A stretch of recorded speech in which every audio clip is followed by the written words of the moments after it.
Hello and welcome to the F1Stop show. I'm your host, Samuel Oni, and with me is Wes Spearman. Wes, how are you this evening? Yeah, I'm pretty good, and slightly disappointing race, I think, at the weekend at Imola, especially considering I think this time last week, although although we didn't actually release an episode because I accidentally deleted the files, but we won't talk about that much. But so we thought it was going to be a wet weekend, and to an extent it was. Sprint was actually no, sprint was dry. It was qualifying for the sprint that was wet, but yeah, slightly disappointing overall. But besides that, yeah, I'm pretty good. How are you? I'm very good, thank you. Very good. Yeah, you mentioned wet race again, Imola, raining, same as last season, the race raining, and it wasn't the best race that we've seen at Imola, but it was all right. So let's start off then. Red Bull's Max Verstappen won the Emilia Romagna Grand Prix, or as some would have said in the pre 2000s, they would have called it the San Marino Grand Prix. Question: why did it change to the Emilia Romagna Grand Prix? I wonder if anyone can answer that.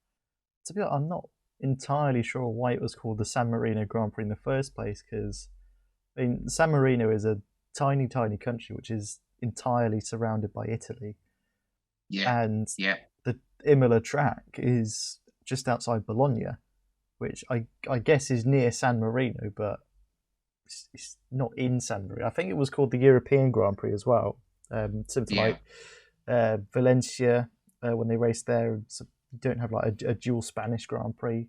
I think the first year of Baku was the European Grand Prix as well. But yeah, why it was called the San Marino Grand Prix in the first place, I'm just a bit bemused by that, to be honest. But I think they're just calling it the Emilia Romagna Grand Prix again to just avoid sort of name clashes with the Italian Grand Prix, because I think the Italian having the name Italian Grand Prix probably has some sort of heritage and prestige behind it, which is obviously heavily associated with Monza, and the whoever runs the track there won't want Imola stealing the name, if you like.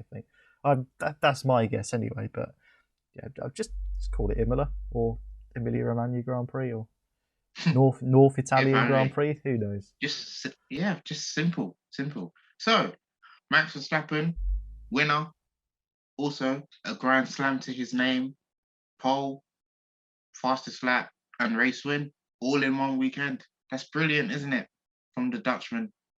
Yeah, I think well, Max has won every race that he's finished this season, which I get is two Grand Prix and a sprint race. But as I said, he's won those three races, if count a sprint as a race or qualifying. But yeah, pretty much near faultless weekend for Verstappen, as you said, fastest in qualifying, fastest in the sprint race qualifying, won the actual race on Sunday and got fastest lap.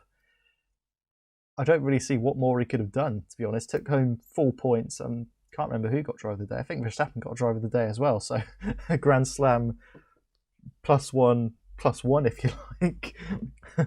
I didn't So vote for the Stafford driver of the day, just saying. Didn't vote for him. I just didn't vote, to be honest. Mm. I can't remember what I was doing last. I was watching the cricket last Sunday. That's what I was doing. See, now, if you're a Ferrari fan, you're not going to be very happy that weekend, are you? You're not going to be very happy. Charles Leclerc, the Monegasque Golden Boy, he finished sixth place. He was well underway for a top three finish, but he spun out, I believe, on the final or last couple corners in the Grand Prix, and he finished sixth place. Quite disappointing for him and Tifosi. Yeah, hugely disappointing. I think Charles Leclerc is a quality driver, and in my mind, and a lot of people's mind, no doubt a future world champion. But he does seem to make the odd mistake now and again. I mean, thinking of obviously the race just gone in Imola, thinking back to Monaco last year, where he damaged the gearbox in qualifying Ferrari. Oh, Yeah, Ferrari said oh, it was don't all remind okay, me. but he didn't start his own Grand Prix, which I'm almost certain he would have won. Being starting on pole in Monaco Oof. usually means you win it nowadays. He's made a couple of other mistakes here and there in early Ferrari and Sauber days as well. Um, yeah, he'll be hugely disappointed with that. But as long as he learns from these mistakes, and it's okay to push hard because that's what you do. You're a racing driver. You need to push the car to the limits. It's But limit. I, Yeah. I he would have wanted that P2. Well, he would have wanted the win as well. Quite obviously being a racing driver, but yeah, whether those conditions, I think he just touched the curb a little bit too much, and then that upset the car. And I think was quite lucky to actually keep the car going in the end because he had quite a light impact with the wall, and I think only knocked a bit of the end plate off on his front wing, which he had to come in and pit for at the end of the lap after I think pitting a lap or two beforehand for fresh tyres. So yeah, that didn't help his chances of getting that podium either. But I think to bring it back to sixth place, he's done an all right job, but yeah, a disappointing weekend overall for Ferrari, not just for Leclerc. Obviously, Sainz out on the first lap had a bit of contact with Daniel Ricciardo. I think from what I saw was mostly a racing incident. I don't think you can put too much blame on either one of them from what I remember Yeah. anyway. But yeah, it's not gone. I wouldn't say it's not gone too great for Ferrari in the last couple of races. I mean, yes, Leclerc won out in Australia, but for Sainz, I don't really know what's happened to him. To be honest, was way off the pace in qualifying in Australia. I don't think qualified too well at Imola either, because yeah, the McLarens did all right, but I think Charles Leclerc was towards the bottom end of that top 10 when Leclerc's qualified P2, P3 or something. Yeah, Carlos Sainz, he needs to get his mojo back, I think, and soon for Ferrari. I mean, we got Miami coming up in not this weekend, but next weekend. So whether May the 6th. yeah, 6th of May and or 7th, I can't remember. Or was it 8th? I think I think the 6th is the Friday. What I remember, Yeah. So yeah, the start of the that weekend. weekend, Yeah, that weekend, yeah. yeah. If you're Matteo Binotto, is that even his name? Have I pronounced that right? I can't remember now. Yeah, you'd be slightly worried a little bit about Sainz's recent performances, especially since you've just handed him a 2-year contract extension, and in the 2 races after that, he's failed to finish. But I'm sure it's just a blip for Sainz and Ferrari, and he'll be back on form sooner rather than later, knowing the quality driver that he is. So it was actually I actually forgot to mention the podium. We'll come up to Lando Norris in a minute because he actually claimed third place, but it was actually, did you know Red Bull Red Bull's 1-2 podium was their first in 110 F1 races. That's it. So Max Verstappen That's and Sergio crazy. Perez got top 2, and it's 110 F1 races since Red Bull's last 1-2. Yeah, that's mad when you think about it. What was it? Malaysia 2016, I think, was the I last think so, one yeah. two. And when you think about the driver pairings, sort of since then, obviously it was Verstappen and Ricardo then, and that would have continued for until the end of 2017. But they've had Verstappen and Gasly. I mean, Gasly didn't have a good time out in the Red Bull, nor did Albon. Albon missed out on a couple podiums that were largely not his fault, really. Mainly Hamilton crashing into him. Albon should have had the podium, just saying. He should have had a couple podiums. I think did he get one in the end? I can't remember. Yeah, it's crazy when you think 110 races, 6 seasons, well, just under 6 seasons of Formula One since Red Yeah, Bull have had a 1-2, which I suppose that just goes to show how dominant Mercedes have been yeah. in recent years, and to some extent Ferrari as well. Obviously not in the last 2 years, but certainly 2016, 17, 18, and 19 when Ferrari were battling Mercedes for most of the season. But yeah, that's just a mad mad statistic when you think about it. It is, and well, Red Bull will be hoping for some more. Hopefully, this will be the start of many Red Bull 1-2 podiums, as Sergio Perez being that number 2 driver. Very, very good driver. I like Sergio Perez. Yeah, I like it. Yeah, Anyway, McLaren fans, this is the bit you've been waiting for. So, Wes, take it away. Go on. yeah. It's another podium for Lando. He seems to like having podiums in Italy. He obviously got a podium last time out in Imola in 2021. Was overtaken by Hamilton in the dying laps of that race and hung on to third place this time round. He got second in Monza last year, obviously a 1-2 for McLaren then. Yeah, just there's something about him in Italy and specifically Emilia as well that just seems to just go together. And he drove a pretty good race. I think he qualified, was it fifth place? I think. Yeah, McLaren qualifying fifth and sixth, just behind Carlos Sainz. I say qualifying, finishing the sprint race.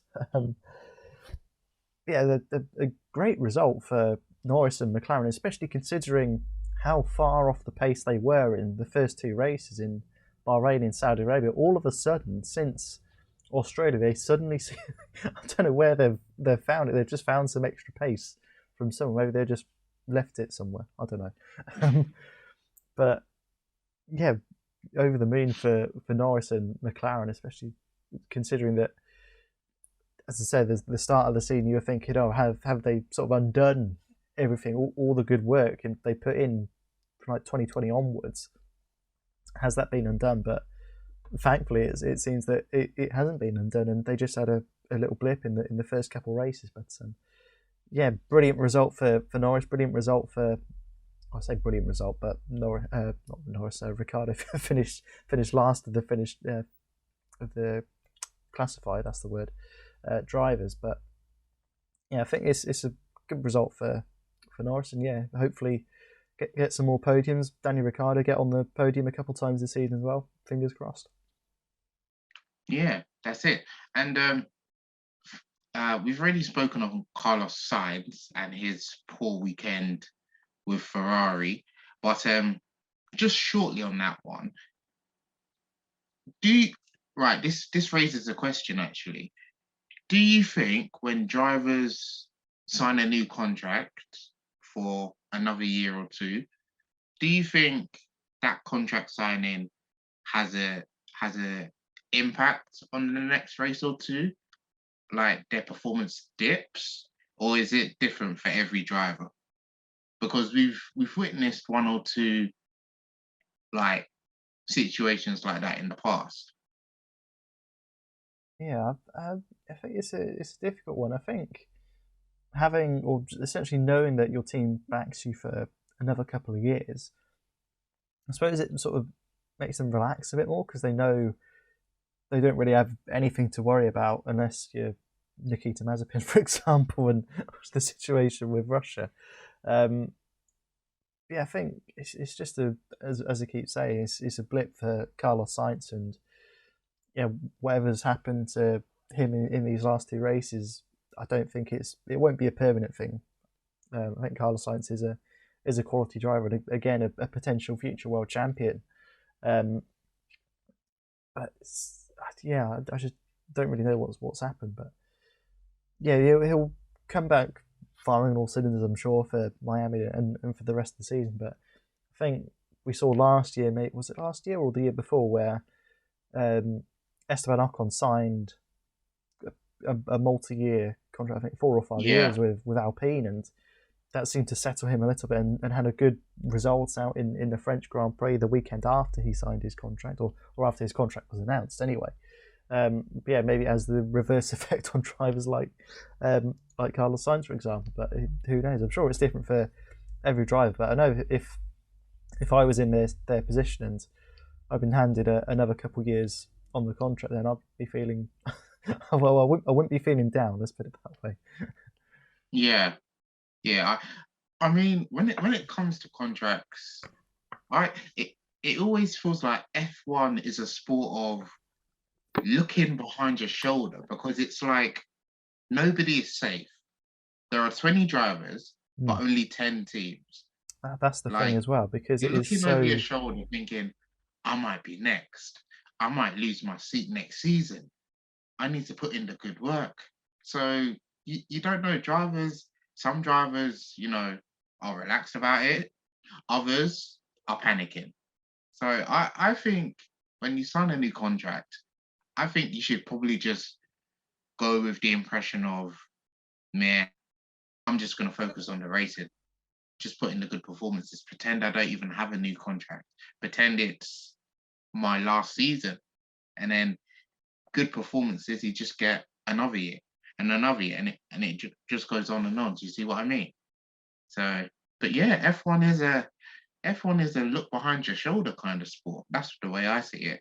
Yeah, I think as you said, it is 20 drivers, 10 teams. It is so exclusive, if you like, Yeah, because think about what nearly 8 billion people on the planet, only 20 of them are racing in Formula One, and you have your lower Formula, your F2, your F3, your local Formula Series, and what have you. But it's a seriously exclusive club, and motorsport is exclusive enough anyway because of the cost factor for a lot of people. But yeah, I think as you said, it is like it seems like anyway that F1 has had this sort of do you have a safe seat sort of thing, sort of mentality. yeah, Um, yeah, I think that's sort of crept in the last few years. I think obviously some drivers are.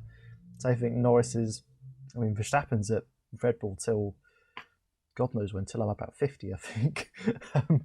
Same with sort of Norris at McLaren. I think a few other drivers have still got a few years left on their contract, but I think for the vast majority of the grid, their contract comes to an end at the end of this year. So yeah, it'll be mm, interesting to see what happens as the season progresses in terms of will drivers move, will drivers stick, will drivers be booted all together, and we have um, someone like a Theo Pourchaire or a Callum Ilott come up from F2, for yeah, example. But yeah, just have to wait and see.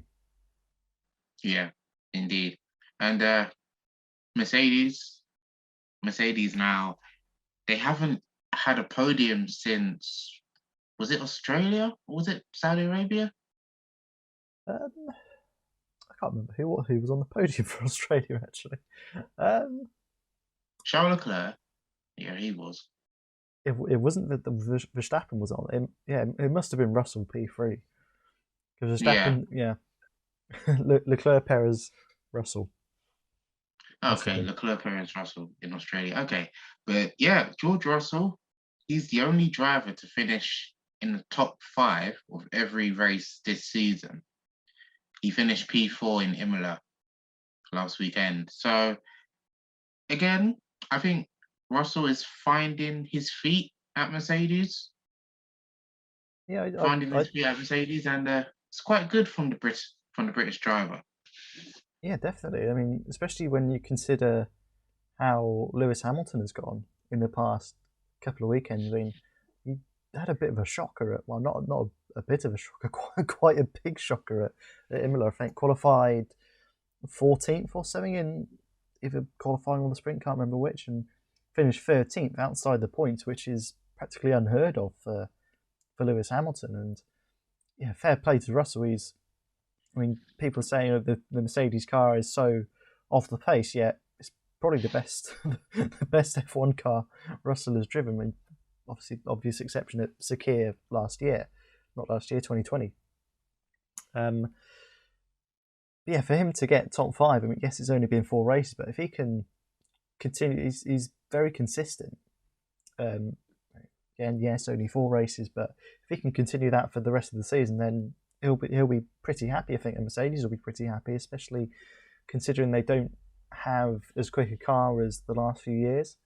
Yeah, so yeah, I think if Russell can get the odd podium here and there, a race win perhaps, I still think Mercedes will win a race this season. I just don't see how they can't win a race. Yeah, they're off the pace, but they've got to find a solution somehow to this porpoising that's slowing them down. They must Yeah, do.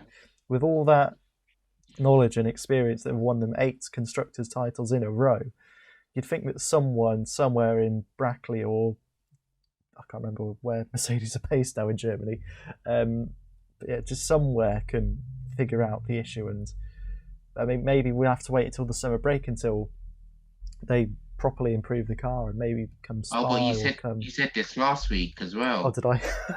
Yeah, you said it last week. I'm I a bit think repeating myself. you said no, just similar. You said like if if by the summer break, um, Mercedes haven't found a problem to this porpoising, then you can't really. It's unlikely that they will win a race this season. But I still feel that they can win one race this Yeah, season. I'm yeah, still definitely. hopeful. Yeah, 100%. And I mean, I think Toto Wolff came over the radio to Hamilton, basically saying that the car is undrivable. Those were his actual words. The car is undrivable. But I mean, Russell hasn't seemed to have much of an issue with it so far. And yeah, I suppose P5 isn't a great result for Mercedes, again, considering where they were the last, 8 years. But this year, I think a P5, a P4, a P3 is a pretty good result for them. It's almost, considering the pace of the car, it's almost like equivalent to a win, if that makes sense. Yeah, for Hamilton to finish P13 is, yeah, pretty poor, I think. Unheard of. Exactly that, but I don't think you can't write Lewis Hamilton off. He's a 7-time world champion for a reason, and yeah, that reason is that Mercedes have built a better car than anyone else. But he's also a top quality driver, and he's working hard behind the scenes with all the mechanics. Same with Russell to try and figure out this issue, and yeah, hopefully sooner rather than later, Mercedes come back firing all cylinders and pushing for those race wins. Yeah, indeed. And with that quote, Hamilton did say, "We are," quoting, "We're not fighting for the championship." I think this season it looks like they're just trying to survive the season, more like just trying to drive to survive the season. yeah. I think it's exactly that, because, like you said, they've gone for championships for the last 8 years in a row. This season, they're just trying to survive, I guess. They're the third quickest car on the whole grid, so it's different. The tables have turned.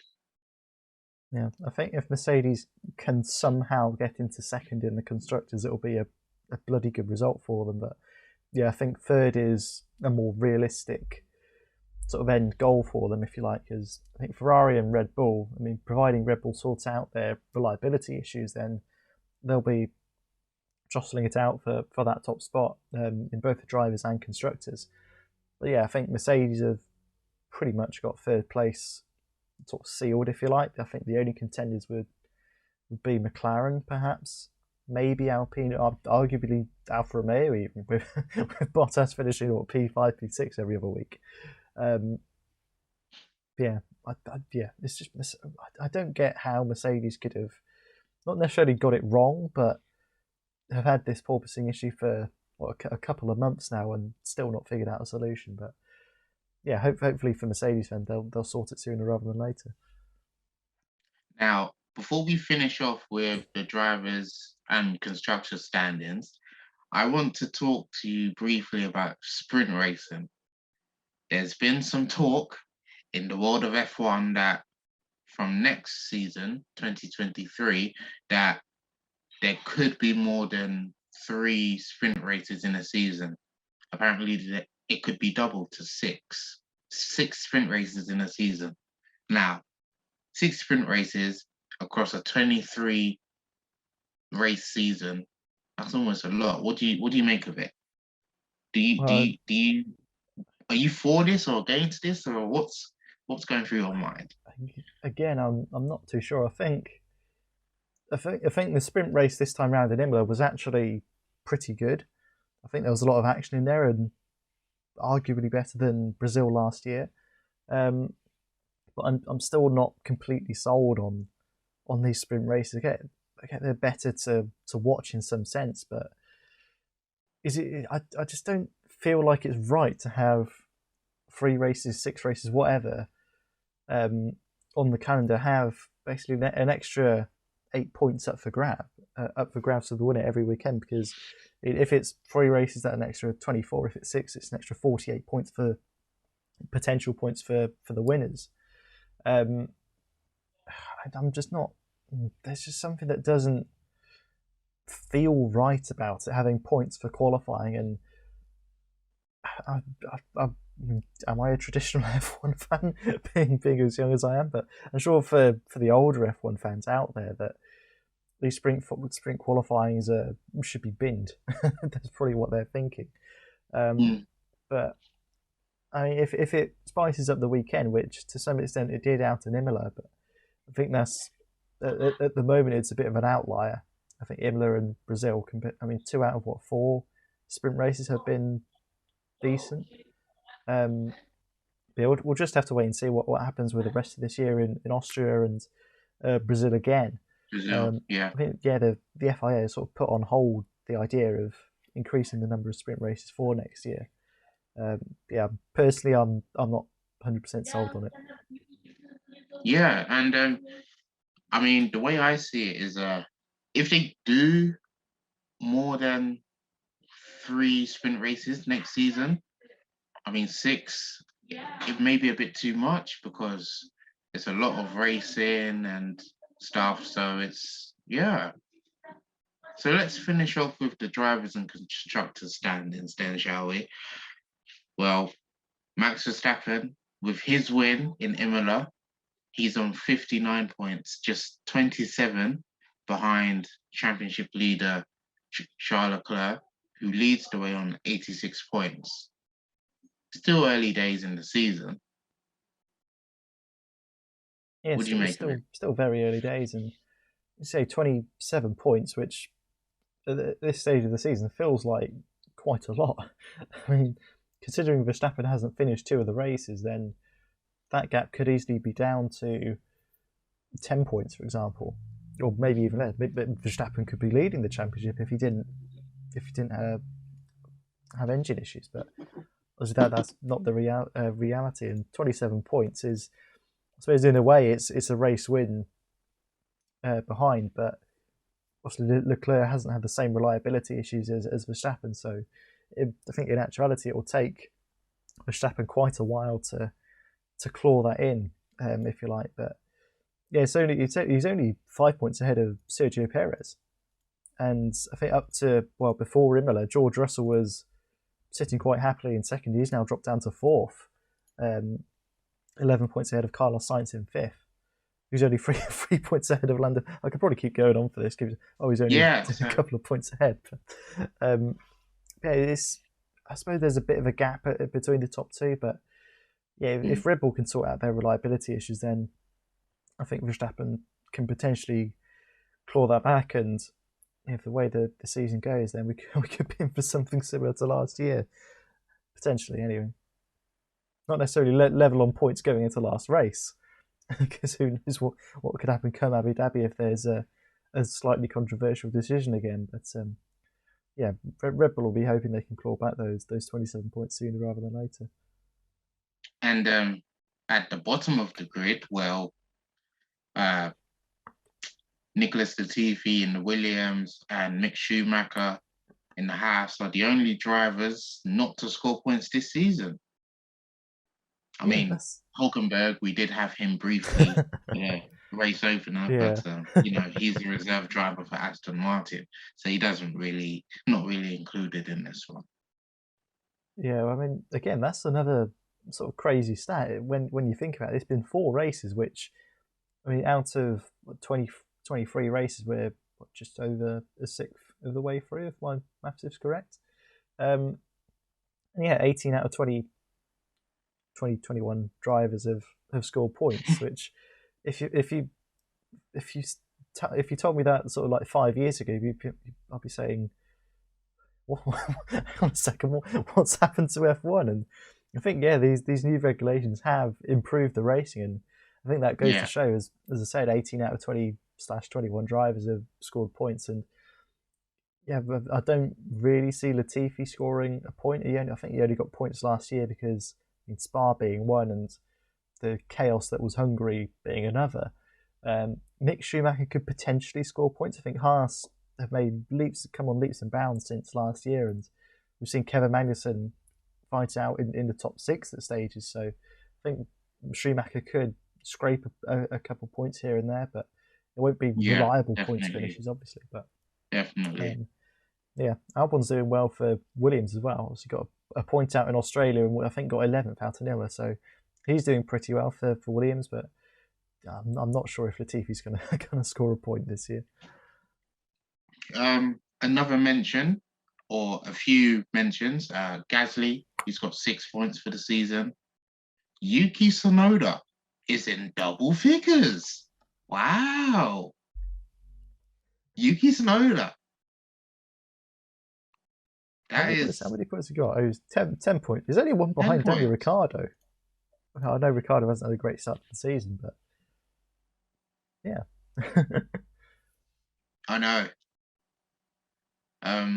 I guess he's looked back. I guess Tsunoda has looked back at last season and thought, okay, I need to improve, and he's certainly doing that. 10 points so far in 4 races. That's pretty good. Pretty good from the Japanese man. Guan Yu Zhou or Zhou Guan Yu. I'm not sure which way you say it, but he's got 1 point for his new Alfa Romeo team. Pretty good.